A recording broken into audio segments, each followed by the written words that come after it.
Hey Collective, welcome back. I hope you're having a good day today. So, you're doing everything you're supposed to do. You're working hard, chasing the goals, and ticking all the boxes. So why does it feel like you're running in place? It feels like every door you open just leads back to the same old room. Every path you take somehow loops right back to where you started. This feeling of being stuck isn't a sign that you failed. It's a signal. It's a very specific, intentional pause put in place by the part of you that knows the way out. It means your outer life and your inner truth are out of sync, and your soul is finally hitting the brakes. That feeling of being stuck has to be one of the most frustrating human experiences. It feels like you're trying to solve a puzzle, but you know some of the pieces are missing. You have a sense there's a bigger picture, a purpose you're meant to fulfill, but you just can't see it from where you're standing. You have everything that's supposed to make you happy. The job, the relationship, the routine. But there's still this quiet, nagging emptiness. You start wondering, is this really all there is? And why isn't it enough? Here's the thing. This feeling isn't a problem to be solved with more hustle or another 5-year plan. It's a conversation. It's your higher self, the wisest, most authentic part of you, trying to get your attention. Think of it as the most enlightened version of you, totally free from the ego's fears and anxieties. This isn't some separate, mystical being floating around in the cosmos. It's the core of who you are. It's the part of you that remembers your true purpose, sees your full potential, and knows the exact path to a life that feels genuinely joyful and aligned. The only problem is, it doesn't speak English. It doesn't send texts or emails. It communicates in whispers, nudges, feelings, and symbols. And in the noise of daily life, those messages get completely drowned out. This is why you feel like you're going in circles. You're missing the directions. So let's decode the messages your higher self is sending you and give you the framework for tuning into this inner wisdom every single day. Time to break out of the loop and finally step onto the path you were always meant to walk. Okay, so what is this higher self really? The term can feel a bit abstract, maybe a little out there, but simply put, your higher self is the real you, unburdened by the static of the ego. It's the you that exists beyond your job title, your social roles, and your past mistakes.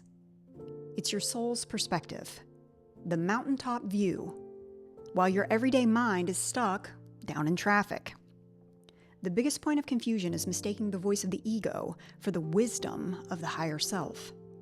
The ego is all about survival, validation, and fear. Its voice is loud, urgent, and often pretty critical. It's the voice that says, you have to take that job or you'll fall behind. Or, what will people think if I fail? Or, you're not good enough to even try that. The ego is rooted in past pain and future anxiety.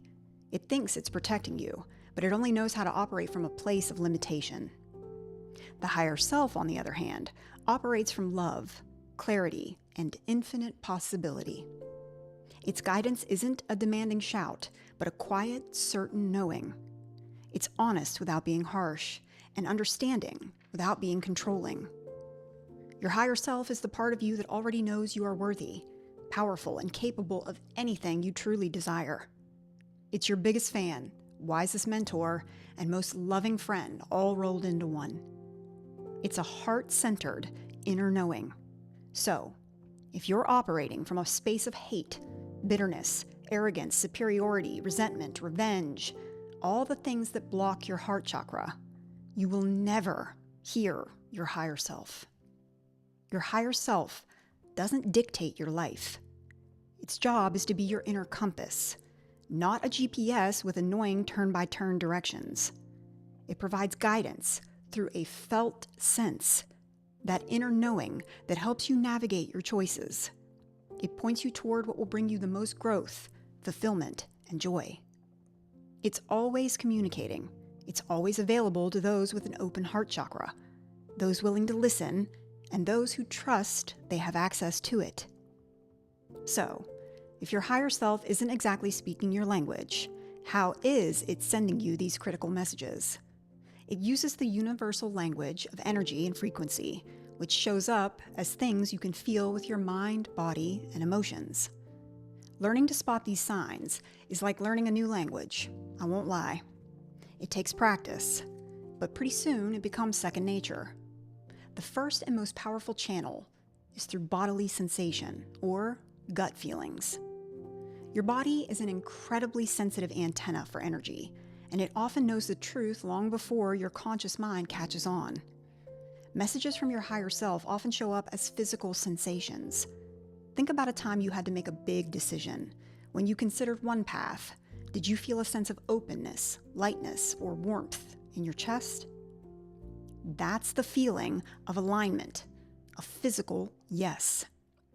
Conversely, have you ever felt that knot in your stomach, a tightness in your throat or chest, or a heavy dread when considering another option? That's a physical no. I'll give you a personal example.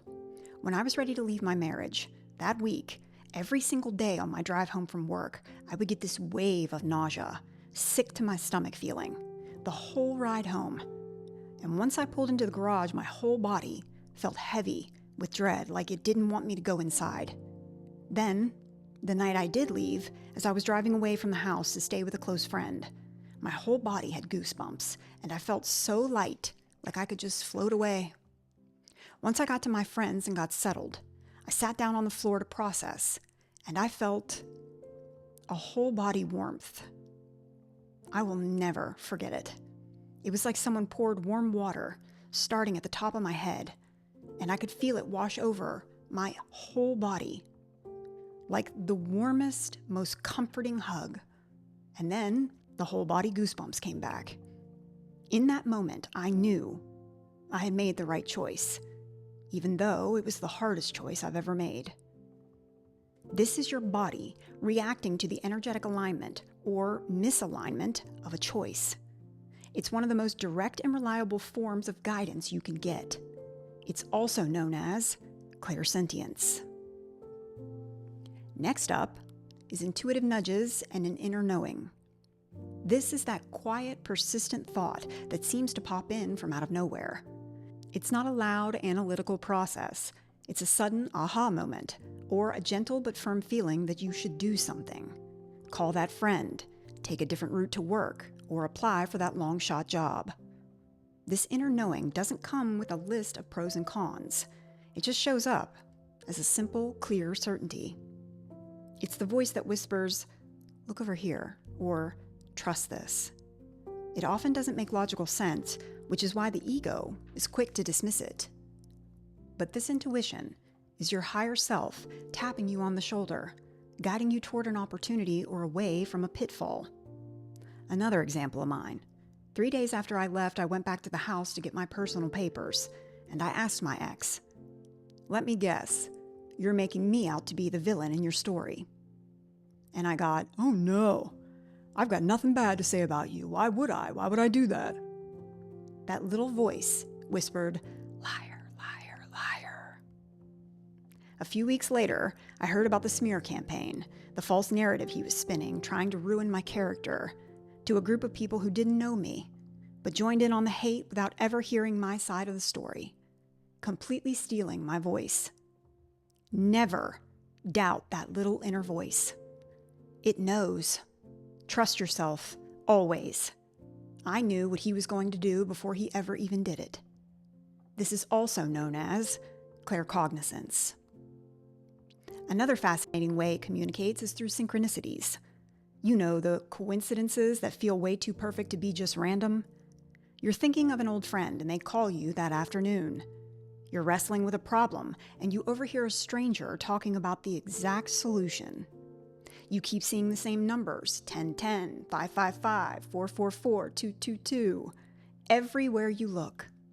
These aren't just random glitches in the matrix. Synchronicities are your higher self arranging things in the outside world to get a message to you, either to confirm you're on the right path or to get you to pay attention to something. They're the little winks from the universe.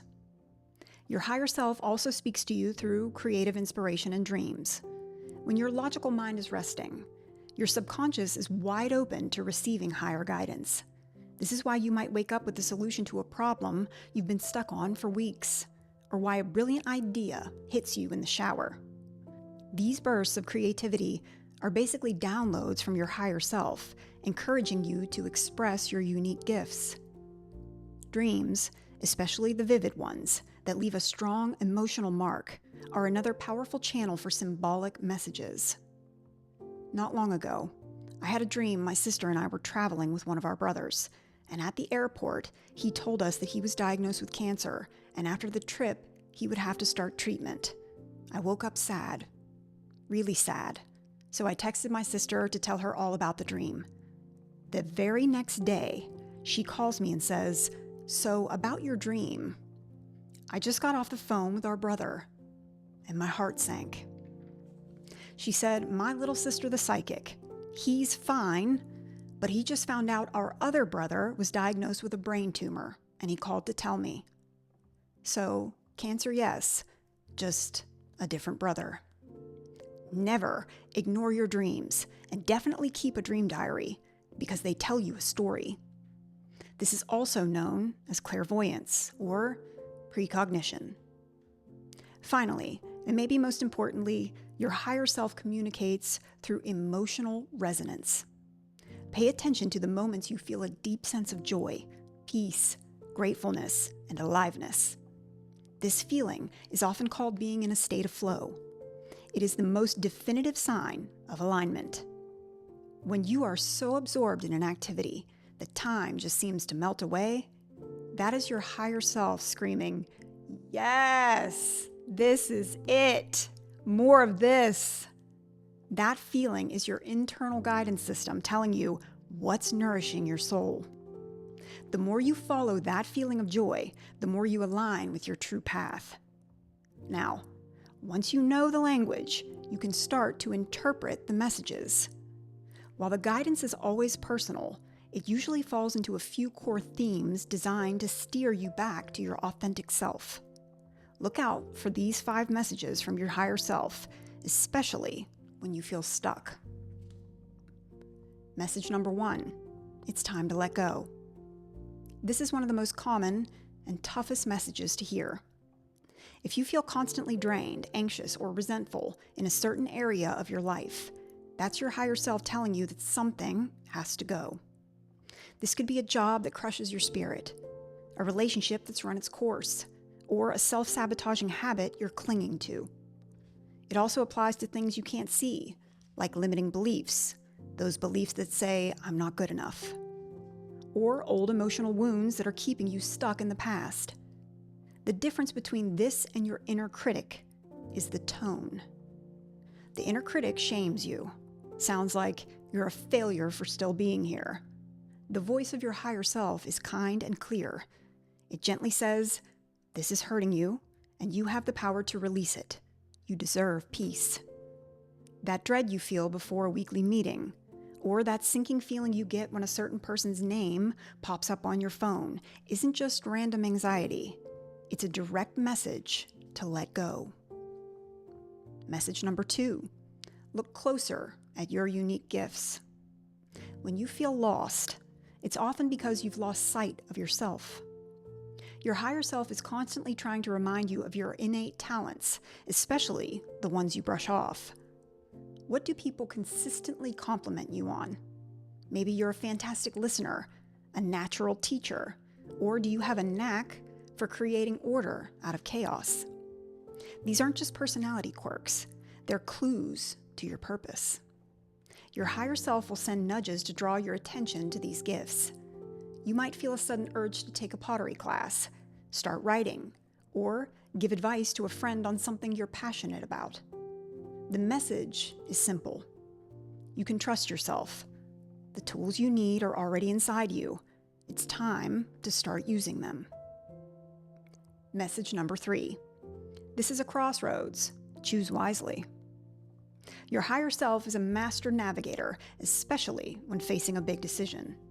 It doesn't push you toward the outcome, but instead gives you the clarity to see the difference between a choice made from ego and a choice made from your soul. An ego-based choice is usually driven by fear, status, money, or what you think you should do. A soul-based choice is driven by what feels aligned, expansive, and true, even if it's terrifying. Your higher self helps you feel the difference. When you're weighing your options, pay close attention to your body.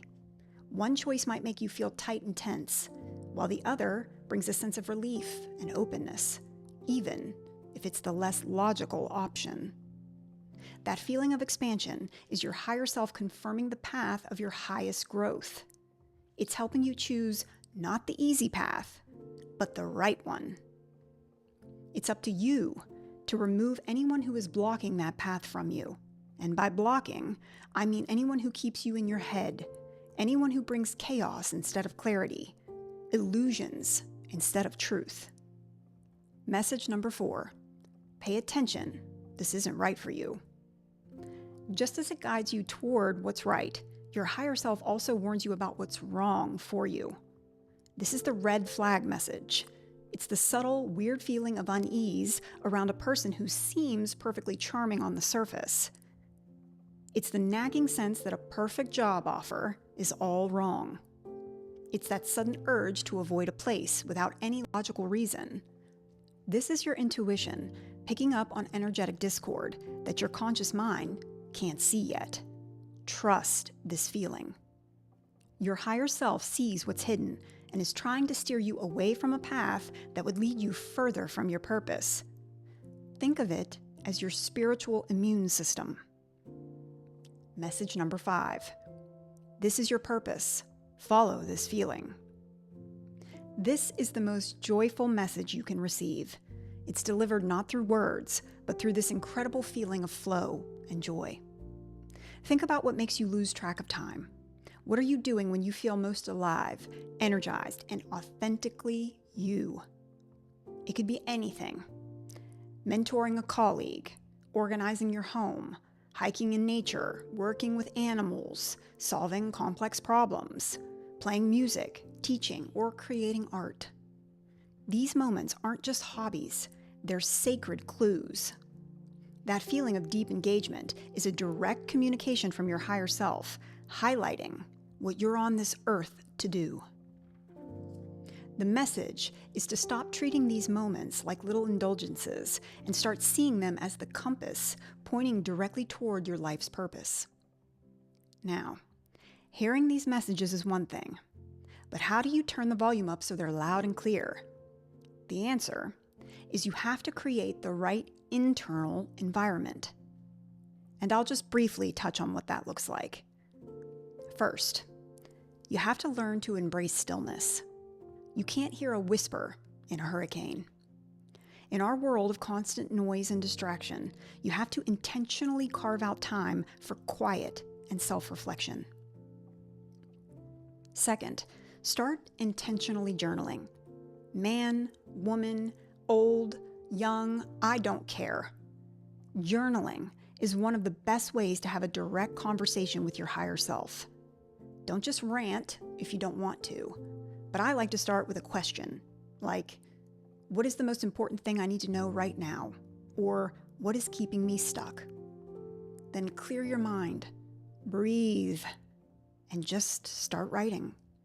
You'll be amazed at what comes out. Third, and most importantly, in my opinion, develop body awareness. This is the primary way your higher self communicates and the way your gifts come through. So learning to listen is key. The more you tune into these physical cues, the more you'll learn to trust them as a reliable source of guidance. Finally, cultivate play and curiosity, because your higher self thrives on joy and openness. The ego is rigid and all about goals, goals, goals. The soul is creative and exploratory. Make time for things you do just for the fun of it, with no goal of being productive. Play opens up a direct channel for creative downloads and intuitive insights.